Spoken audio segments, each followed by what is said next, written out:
All right, let's talk about my top 3 books on acting for actors. All right, not in order of importance, but let's start out with number 1, No Acting Please by Eric Morris. I studied with Eric for a bit, and what this book has, here's the price of admission right here. This thing he called the being state. Being state. And the being state is when you're basically being able to live moment to moment truthfully, doing no more, no less than what you feel in the moment. And when I read about this exercise, that's why it's no acting, please. You have to set yourself up that you don't do any acting. And to me, that was revolutionary. I always thought acting was like doing and effort. And this was about being. And what I saw in his class, people expressing how they felt moment to moment truthfully, and I'm talking super truthfully, from the bottom of the pool, as they say, it got emotional, it got deep, and when people act from there and have that courage, and it transfers to the work, it's pretty interesting. So to have that, to read that as a young actor, it kind of blew my mind. Then he breaks up the craft. A big part of his craft is about the instrument. Because if you have tension as a person, sometimes it transfers into the character. So we had all these series of exercises to get over this uncomfortableness. And you'll see in some of the pictures here, people jumping around, these kind of emotional exercises. It's kind of hippy-dippy. It's kind of like 70s. So when I read this as a young actor, I was like, okay, it was a little funky. But this type of ultra method work, ultra personal work kind of blew my mind. And that's why I reached out and studied with him.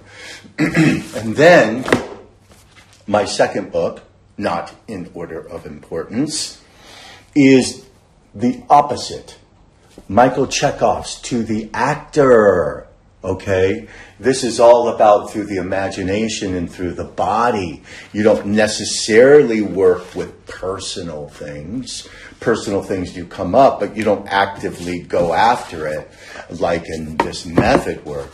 And we can get a good shot of that. This just tells the story right here in one picture of how we get this. That is a psychological gesture. Through our imagination, we capture these feelings, these elusive feelings. We're able to capture them through the grounds. And I want to read you this part here. In the preface of this book was something to my teacher, to George Stanoff, who shared with me the strenuous work, excitement, and joys of the Chekhov theater. His directorial ability and pedagogic experiments with the principles of the method I introduce in this book were stimulating influences. So hence, when I saw an ad, George Stanoff teaching the Chekhov technique, I did it as a young actor. I wanted that opportunity to work with a great who was connected to this man, because Chekhov died in 1955. No one I know personally has studied with Chekhov, but the closest to me was George, who worked with him all the way up to his death and helped him put together this book. So, two opposite sides of the coin. I will say this, people. Acting books are not the best reads. I got to be honest with you, okay? These aren't like you're going to sit down and you're going to read cover to cover, okay? There's a lot of exercises and interesting thoughts and ideas in here. This is great. It's a little ethereal. You'll see some of the charts, some of the things, but the idea of it is quite beautiful. And some of the exercises, if you can do and be guided through the exercises, it will change you. If you could be guided through the being exercises through this, it will change you as an actor, or someone who knows how to do a being exercise. So those are my top 2, and I'm going to go a little bit off the grid here. For my last book is not necessarily an acting book. It's called The War of Art by Stephen Pressfield. Now, with The War of Art, it's about creativity, and it's about the resistance.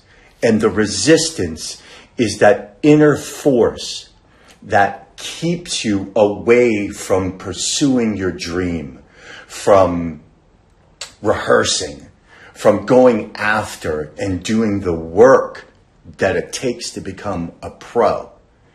And it deals with that inner resistance. Now, I've been doing this coaching for over 20 years, so I've dealt with a lot of actors during their careers, going through it from all the levels of their career. I've dealt with a lot of actors and a lot of people pursuing this. And a lot of time I see the difference between the pros, the people that work, is that they've overcome the resistance, this force that he tries to describe so beautifully in this book that keeps us from doing the hard work behind it.